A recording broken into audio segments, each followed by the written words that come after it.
Première question qu'on va se poser ensemble, là, c'est un petit parcours qu'on va faire, c'est comme une course de haies. La première question, c'est cette question, est-ce que le sport est une religion moderne?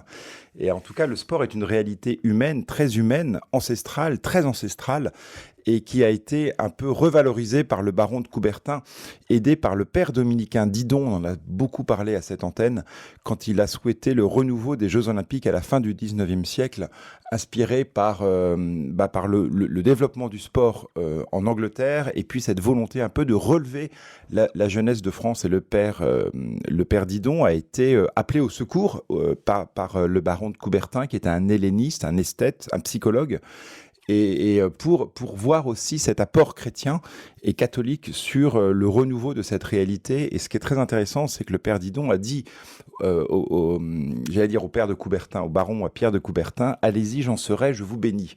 Et l'Église a envoyé, elle a béni, elle a dit du bien d'une initiative qui allait essayer de valoriser la patte humaine et l'humanité de nos concitoyens. Et Pierre de Coubertin était vraiment mu par une volonté farouche, un esprit assez esthète, pour relancer ces Jeux Olympiques modernes, tout en mettant en avant toujours cette dimension amateur du sport. Amateur, c'est celui qui aime. Et le pape François, quand il évoque le sport, le développement du sport business, aussi l'hubris sportive, il dit souvent « retrouvons cet esprit amateur de celui qui aime ».